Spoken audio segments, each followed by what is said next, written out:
Greetings and welcome to another ramble. Today we are looking at IEB's paper 1 from May 2024, question 11a. Solve for x if 10 over x squared minus 5x minus 6 is greater than or equal to 0. Okay, or in other words is 0 or positive.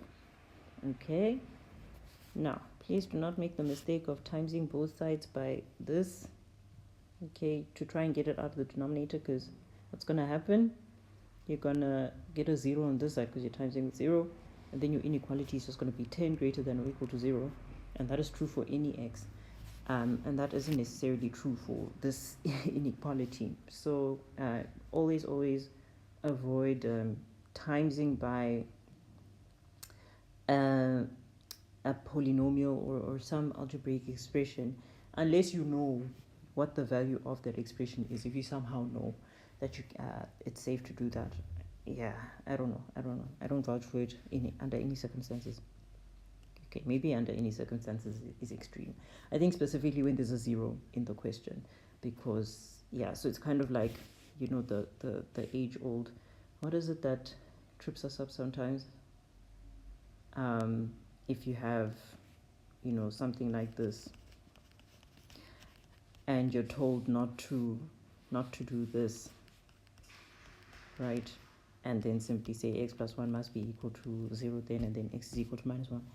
By doing this, you've gotten rid of a potential solution, and also you haven't catered for the fact that x, there's nothing stopping x from being 0, and that would then make this division, well, both divisions, invalid. So where there are zeros involved, be very careful of multiplying or dividing by a polynomial, because you might get rid of a solution by doing that. Okay, so what we are going to do is firstly to think about, how do I solve this?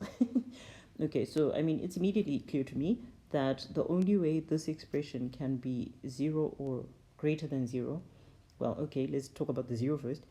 It can't possibly be 0, because the only way you could have 0 from a quotient is if the numerator is 0, if you have 0 divided by something. That's the only way that you can have a quotient equaling 0. So really we're only looking at the case of, you know, when is this expression positive? And the only way that we can have this being positive is if we divide by a positive denominator, because the top is positive. So if this were to be negative, then you'd have 10 over something negative, and that would definitely be smaller than 0. So really what we're solving is, for what values of x is this greater than 0?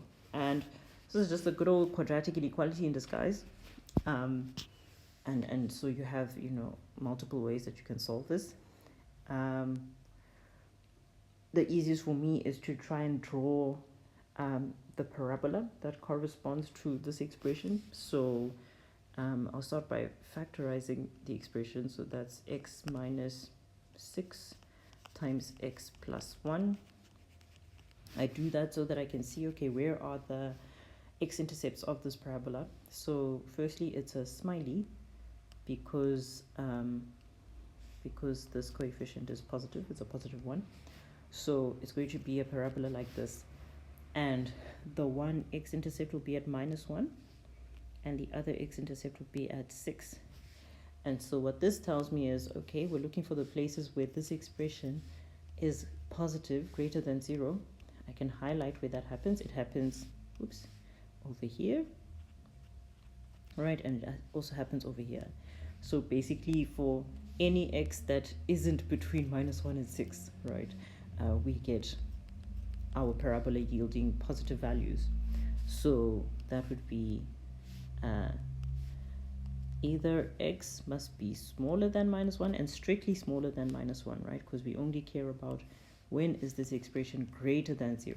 When x is equal to minus 1 or equal to 6, it's exactly equal to 0. We don't want those. So either x must be smaller than minus 1 or x must be greater than 6. And that is the solution. And we can kind of do a sanity check. Let's choose a number smaller than minus 1. Let's choose minus 2. So that would be 10 over negative 2 squared minus 5 times negative 2 minus 6, and that does give us a positive number. And then let's choose a number greater than 6, so let's choose 10. So 10 over there, 10 over here, and we do again get a positive number, so that looks good. And then if we choose a number between -1 and 6, we should find ourselves getting a negative answer. So let's choose 0.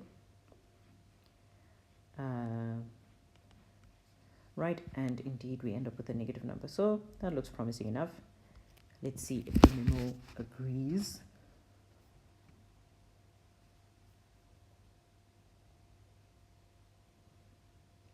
Yes, indeed it does.